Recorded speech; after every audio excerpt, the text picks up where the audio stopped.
we're going to be jumping into some deep videos today. We have a couple on deck for you guys, and this is super exciting for us to kind of share our knowledge in these topics, and it's kind of reading through the lines on some videos, and just a lot of different points in history, science, and it's going to be great. Yeah, it's lots of really the most influential and artistic songs that we dug through the internet and found, and we think that they are probably on the list of the best musical creations that were ever to exist. I'm Booker, and this is Caleb, and I hope you enjoy. Alright, we're going to get into the first song right now, alright? Hey dude, you're being quite Sussy Baka at the moment, bro, man. Man.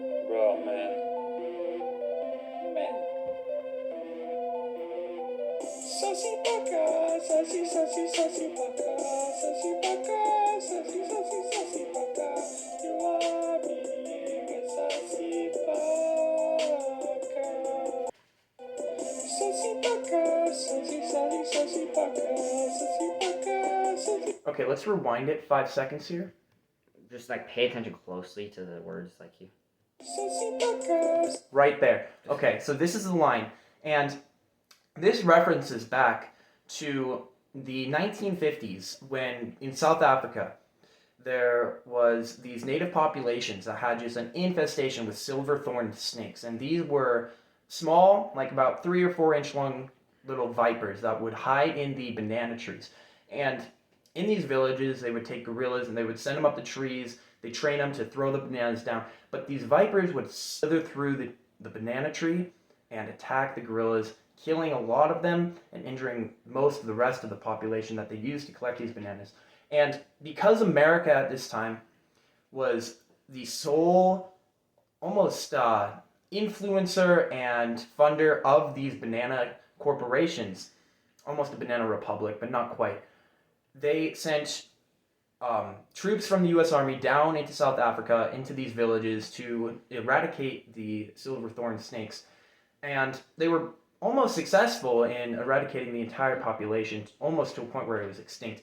And just this song references that entire era just so perfectly, and the melodic incantation of this entire just piece of history is truly, truly impressive.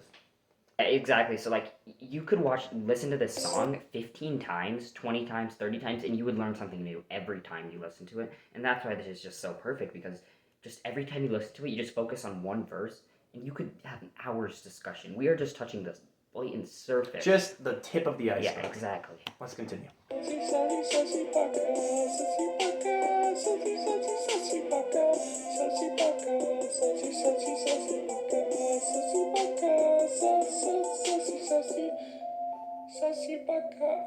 Okay, that line right there, he's just about to throw even more information at you. That line is clearly talking about, it's talking about, none of us can know for sure, but anyone who just has any sort of general knowledge knows he's clearly talking about if we ever find, a solution to the end of pi, if we find the end of pi number, most scientists will infer that that means we live in a simulation. And, I'm not, he doesn't directly say that, but everyone can kind of, you were thinking. That ties in even really to the Matrix theory, because just that right into this, this chorus right here of Sussy Baka among us, you can not only infer, but it's just plain out said, that if the almost infinite, and most probably infinite, number of digits that are in pi are ever found to be ending, we could almost entirely understand the meaning of the universe.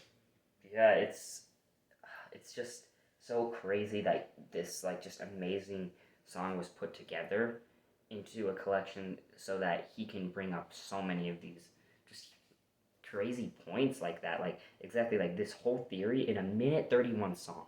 This is just one of the more amazing things out there on the internet right now. It's just insane. Truly, truly incredible. And we'll go ahead and play through the rest of the song and debrief after it's over. Bro, man, you're looking like imposter, man. Man, you're looking sus, bro. Sussy Baka, Sussy Baka, Sussy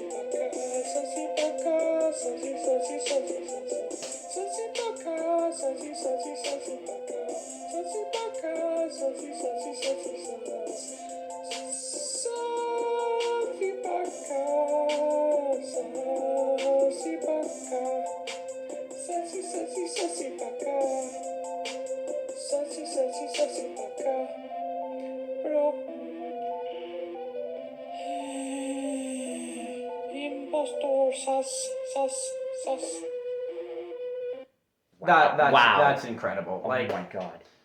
I don't even know what else we can really say about that other than just if Leonardo da Vinci came to modern day and was a musical artist, that would be what he created. Just a heavenly piece of musical genius. And obviously, we're diving into, like Booker was saying, very, very tip of this iceberg. But this is just one more thing. Like, clearly, he mentioned around the 43-second mark, he clearly mentioned, like, Britain conquered Burma, conquering of Burma over that 62-year span in, like, the early 1800s. Like, that's clearly what he's referencing, and he's referencing all the wars and proxy wars that took place after that in just so many different countries. That was just such insane that he was able to mention that like that, and just in such a short song. Like, that was just one of the slight piece he just mentioned right there. It's just absolutely incredible.